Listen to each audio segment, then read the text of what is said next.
Tere! Mul on ääretult hea meel viia läbi seda podcasti siit parfüümist. Mina olen Toni Veiler, ma olen Eesti esimene niši parfüümikunstnik ja mul on täna võrratu külaline ja muideks just äsja algas maa aasta. Sillerdav ja särav ja loomulikult mina tegelikult tituleerin teda tõeliseks ka parfüümi eksperdiks. Meil on külas täna blog Stellarium autor Stella Kavadovski. Stella on teinud meeletult palju parfüümiportreesid. Palju neid on? Tere, minu poolt ka. Parfüümiportreed on tõepoolest siis blogis Stellarium selline läbi aastate üks populaarsemaid rubriike ja ma arvan, et neid on kuskil läheneb 50-le. Wow. Ja samas ma tean, et praktiliselt sinu laua pealt on läbi käinud, no vähemalt, kui sa võid mind parandada, aga kuskil ligi üle 1000 parfüümi. Jaa, sellepärast, et ajad ju on olnud erinevad sellel ajal, kui ma olen tegelenud blogimisega, olen olnud ilutoimetaja, mis tähendab seda, et minu töövahend ongi parfüümid, on ilutooted. Ja vahel, kui inimesed on nagu pahased, et miks sa avad mingeid kingitusi liiga palju kuskil Instagramis, siis tegelikult see ongi minu töö. Et minu töö ongi võtta see toode lahti, seda testida, vaadata ja siis sellest kirjutada. Et see on selline väga meeldiv töö, aga samuti loomulikult nüanssidega. Wow. Ja samas meie tänase õhtu teema on, kuidas valida endale õige parfüüm ja jätta kõrvalolijatele endast unustamatu mulje. Stella, missugune oli sinu esimene parfüüm? Oskad sa öelda? Jaa, see oli selline parfüüm, mis kandis nime Eden. Ja ma mäletan sellega väga meeleolukat lugu. Nii. Et kui ma läksin siis sinna suurde lõhnamaailma, kus siis seda müüdi toona, ma olin ju selline noor, siis üks daam, kes seal siiamaani töötab, ma ütlesin, et tere, kas te palun võiksite seda lõhna mulle näidata, ütles, et aga milleks teil ei ole nagu nii raha, et seda osta. Oho.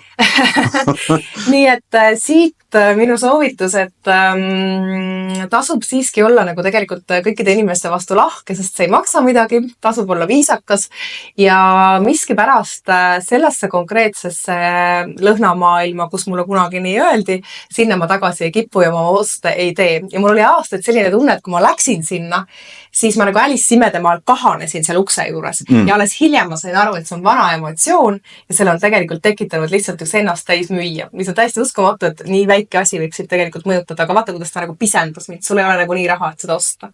Mina julgeks seda öelda näiteks. Ja see on kahju muidugi, et sellised sündmused juhtuvad meie elus ja juhtuvad nad ka praegugi tegelikult.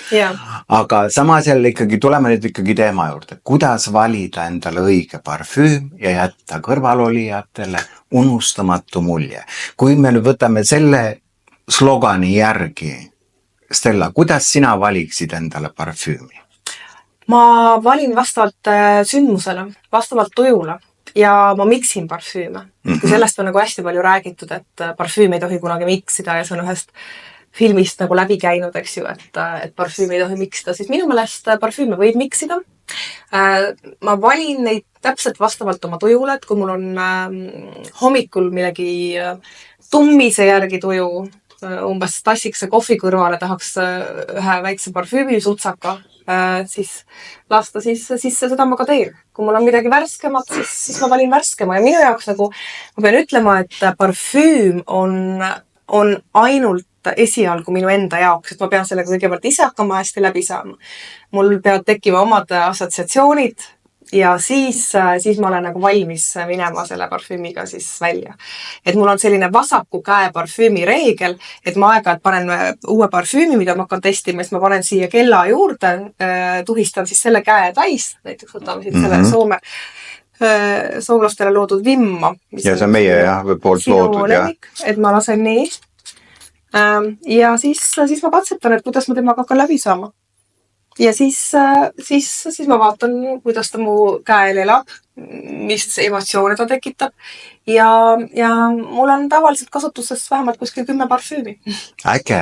No mina ütlen ka tavaliselt sedasi, et tegelikult parfüüm on meeleolu küsimus, et kui te hommikul ärkate üles, kõigepealt vaadake tunnetage iseennast, missugune meeleolu teil on. Siis te avate oma Google kalendri ja siis te vaatate, kuhu te täna lähete ja milleks te lähete.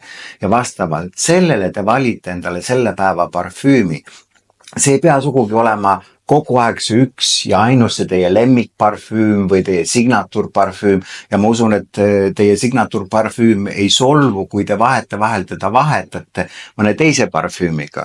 Ja, kusjuures mulle meenub üks meeleolukas seik, kuidas mu tuttav käis oma sellise tagasihoidliku nišiparfüümiga naistearsti juures ja siis kui ta oli nagu kabinetist lahkumas, siis ütles arst, et pange teinekord vähem parfüümi ja nüüd me teeme aknad lahti.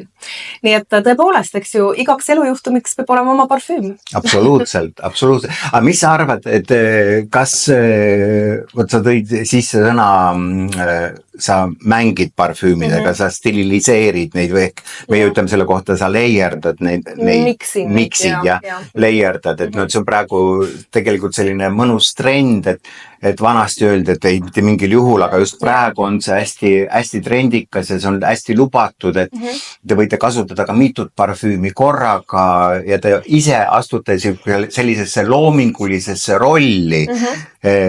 Aga ikkagi ma tahaks küsida, et kas sa jälgid ka seda, et kui sa hommikul välja lähed, kas sa valid hommikuks ühesuguse parfüümi või päevasündmuseks ühe parfüümi, õhtul hoopis midagi muud või kuidas? Jaa, tead, mul on vahel nii, ma elan mitmes kohas, mul on seljakotis 3 lõhna. Ega mina ei tea, kes mina olen hommikul ärgates. Ma pole mitte mingisugust vaimu. Ma olen viimasel aastal muutunud üsna ettearvamatuks, et ma üldse ei tea, kes ma olen. Aga selles mõttes, et ja ma arvan, et nii on tegelikult paljude inimestega, et näiteks Divissimaga on mul üks huvitav lugu rääkida. Palun, lase käia. Ma arvasin alati, et ta on talvelõhn ja te lansseerisid teda millal? Novembris, 1. novembril.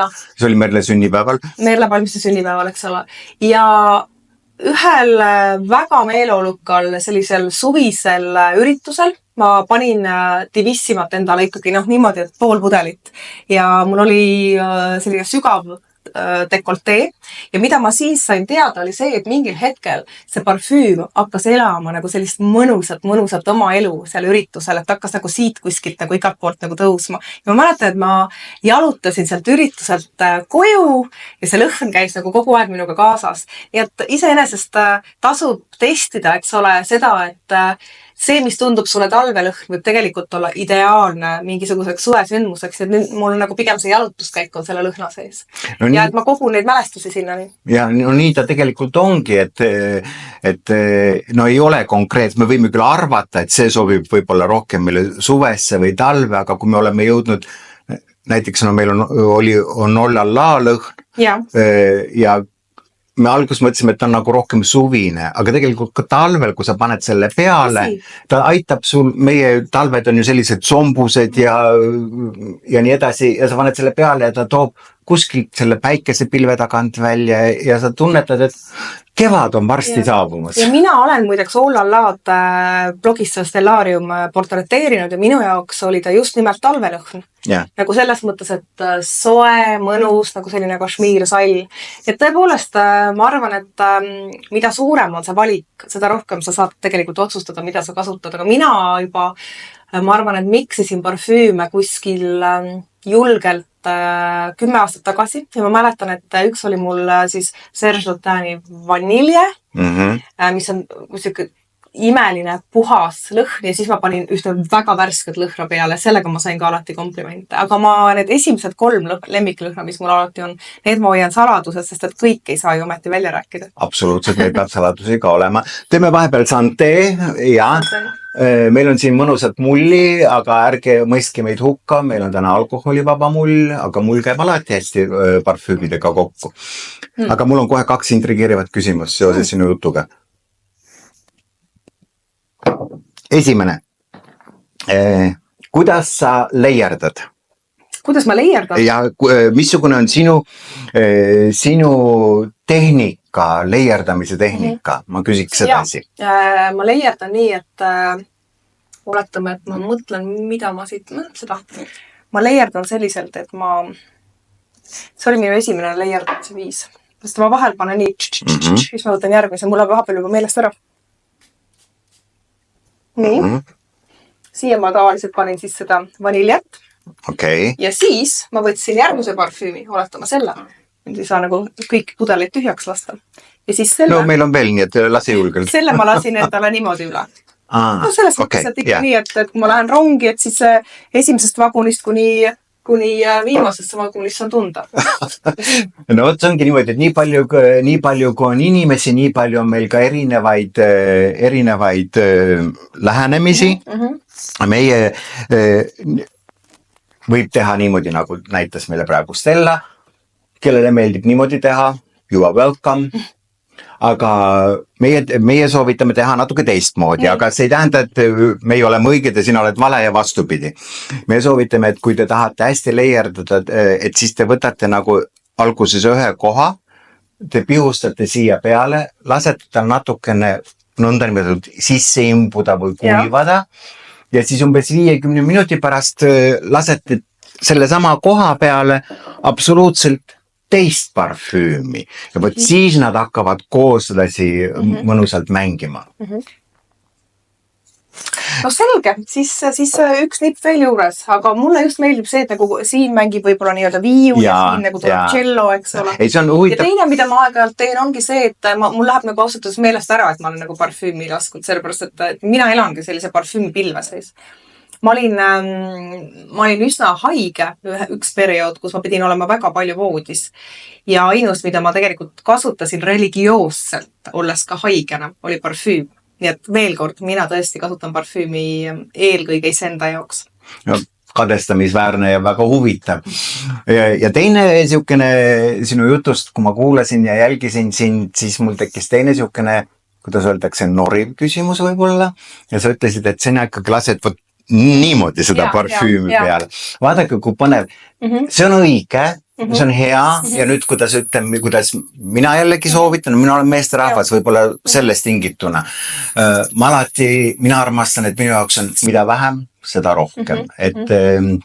Aga juhul, kui mul on ikkagi vaja teha statementi, kedagi paika panna, no siis ma panen väga ohtralt seda. Mida ma võin öelda on see, et ma sõitsin kunagi siis eralennukiga ja see stewardess otsustas ennem lasta endale peale oopiumi.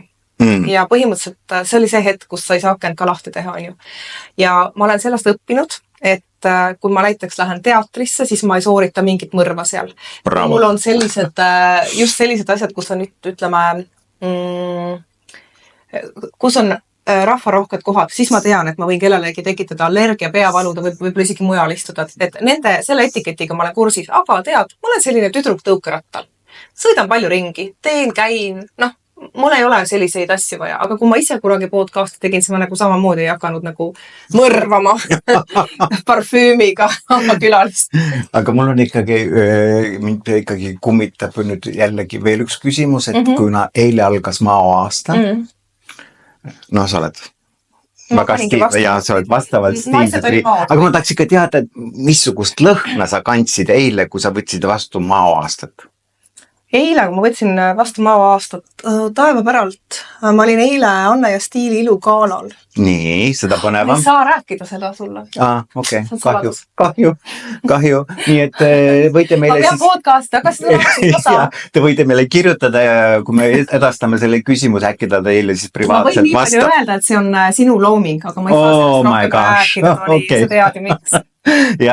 Ja, selge. Nii, aga ma küsiks ikkagi nüüd sedasi, et räägi mulle nüüd, sul on olemas Stellarium blog. Ja sa teed seal neid parfüümiportreesid. Täpselt nii. Kuidas sa selle mõtte peale üldse tulid, et hakata looma parfüümiportreesid? Parfüümiportreed on, ma olen töötanud varem pikalt reporterina ja ajakirjanikuna ja portreerinud inimesi. Ja seal on ju nii, et sa ei saa portreteerida ainult ja alati neid inimesi, kes sulle metsikult meeldivad ja see ei olegi nagu nii tähtis, et inimesed on intrigeerivad, huvitavad, mõni on mingi kriminaal, eks ole, üleüldse. Ja nii edasi. Aga parfüümiga on nagu täpselt sama, et kõikidest oma lemmikutest ma ei taha üldse rääkida, need on nagu minu saladus, mida ma juba ütlesin. Seega portree tähendab, et ma portreteerin seda. Ehk et ma hakkan keerutama oma peas lugu ja tegelikult on mul väga-väga vedanud, sellepärast et ainult 2 korral on olnud nii, et parfüüm ei ole mulle kohe meeldinud. Ja ma nii mäletan, kuidas ma ühe parfüümi kirjutasin iseenda jaoks täiesti tohutult meeldivaks. Seega, ja teine asi, mida ma mäletan, on ka see, et parfüümidele võiks anda aega, et vahel vaata, kui sa saad kingituse ja võtate lahti, et siis sul tundub, et et sa pead tegema gift face'i, ütlema suur aitäh ja siis mõtled, et kellele ma selle kingin. Aga mida ma olen ise parfüüme portreteerides teinud, on see, et ma olen andnud aega ja siis ma olen võtnud selle lõhna uuesti, et vahel see lugu ja see vaik ei rullu kohe lahti. Minu eelis on see, et ma olen kirjutanud Eestis telesarju ja sketše. Ma olen kirjutanud telesarja Vabariik, ma olen kirjutanud sketše A ja B ja see kogemus annab mulle siis natuke rohkem sellist tausta. Et sul peab olema fantaasiat, et kirjutada telesarja ja siis see sama fantaasia läheb siis sinna, et kirjutada siis neid samu parfüümiportreesid, et minu peas hakkavad mingid pildid jooksma või mingi lugu seoses parfüümiga. Bravo! Aga ma tean, et tegelikult ma olen tähele pannud, et isegi müügikohtades mõned müügikonsultandid on kasutanud ka tegelikult sinu parfüümiportreesid just selleks, et tuua see sõnum kliendile paremini kohale või selgemalt kohale või? Jah, see on huvitav, et ma olen seda ise ka kuulnud. Ma tean, et Dolce & Gabbana Devotion oli selline parfüüm, mis siis oli väga paljudele konsultantidele eeskujuks. Bravo. Ja üks asi, mida ma pean ütlema, et ma tegelikult, kui ma teen ilukülgi ajakirjale Pulss, siis ma olen läbi lugenud, ma tõesti võin öelda ilmselt tuhandeid nende aastate jooksul neid parfüümi kirjeldusi. Ja ma olen väsinud ära nendest kirjeldustest, kus siis naine läheb suurlinna, vallutab selle. Et lihtsalt mulle saadetakse, eks ole, need parfüümitekstid ja ma töötan nad kõik läbi. Ja siis ma arvan, et ma olen lugenud sadu naisi, kes lähevad suurlinna ja hakkavad seda vallutama või et need lood on tegelikult minu arvates nagu, see on nagu kuritegu, kui ühesugused nad on. Et minu meelest nagu see üks osa parfüümist on absoluutselt see lugu, millega sa müüd. Ja mul on siiamaani meeles Serge Lutin, kes rääkis, et üks parfüüm on tal selline nagu pagarikoda, mis oli tema lapsepõlves, aga teine, millest ei tahetud kunagi rääkida, oli see, et kui see piimahammas ära tunneb, et siis see veremaitse tunne on, et seda ei tahtnud nagu tol ajal nagu maaletoojad nagu sisse panna, aga tegelikult kui intrigeeriv see on. Absoluutselt. Et mina läheks kohe nuusutaks sellise jutu peale. Et see on nagu selles mõttes hästi oluline asi, milliseid pilte sa näed, mitu korda ja kuidas sa seda parfüümi iseloomustad. Sama näiteks on, mis puudutab ju siis parfüümi Heart Notes, et seal on nagu terve maailm, et see on nagu selline muinasjutu maailm, see on selline rollide maailm, et ma võiks sellest parfüümist kirjutada 10 portreed, aga on olnud ka lõhnu, mida ma olen tagasi lükanud ja millest ma ei olegi kirjutanud. Sa lõid praegu naelapea pihta, tõesti meie viimane lõhn oli Heart Notes, mis teie parfüümi puhult välja tuli ja ta on minu jaoks, isegi minu jaoks, kui looja jaoks on ta väga märgiline lõhn ja aitäh Christian Woltenbergile ja Mulli galeriile, kes selle töö tellisid ja meil tuleb ta nüüd kohe veebruari alguses mitte uues kuues, vanas kuues, aga uue sisuga, nii et midagi jälle oodata, alati on tore midagi oodata. Lihtsalt paremini, ütleme niimoodi. Ja nüüd ikkagi meie vaatajatele ja kuulajatele, kuidas siis ikkagi valida enda jaoks seda parfüümi niimoodi, et sa jätaks oma ümberolijatele unustamatu mulje? Tead, kõigepealt sa pead unustamatu mulje jätma iseendale. Absoluutselt õige. Sellepärast, et kui sul on miski, mis sulle sobib ja meeldib, olgu selleks parfüüm, olgu selleks mingi talisman, ehe, ma ei tea, hea maniküür, ilus päevitus, võib-olla hoopis prillipaar. Sa tunned, et see on see asi, milles ma mõjun, ülikond, kleit, siis on kõik hästi. Ja siis tulevad ka kõik teised nii-öelda sellega kaasa. Aga kõigepealt sa pead meeldima iseendale ja see lõhn, mida sa kannad, täpselt samamoodi. Sa paned selle peale ja sa lähed. Mulle meeldivad parfüümid, mis mõjuvad nagu sellise suure metsiku punase nähtamatu slepina. Vahel ma longin rongi peale, väljas sajab pussnuge. Ma olen üleni nagu parfüümi pilves ja tunnen mõnusasti, kuidas mul on hoopis oma mõtetes selline punane maani slepiga kleit seljas, aga see ongi see, et ega ma ei pane seda võõraste jaoks kuhugi ühistransporti, et see on minu enda jaoks.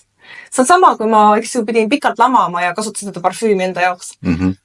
Väga äge ja ongi kõik siis tänaseks, kallid parfüümisõbrad. Meil oli hea meel, et olite meiega, meil oli väga hea meel, et imekaunis Stella Kavadovski on täna siin, teie parfüümis, minu vestluskaaslaseks ja ma loodan, et te noppisite midagi põnevat, äkki? Me saime teada, kuidas see erinevalt lõhnu leiab. Ja, täpselt ja kuidas kumbki meil on igalühel omad stiilid, kuidas, kui palju kanda ja kuidas kanda. Millal sooritada mõrv, millal mitte. Kusjuures näiteks ütleme, et kui on ebameeldiv inimene ja sa tead, et tal tekib parfüümist peavalu, aga sa tahaksid talle tekitada peavalu. Siis ma panen palju. Siis ma panen palju. Ütleme nii, et parfüüm on lõputu mängumaa. Aitäh, Stella. Tänan kutsumast. Aitäh.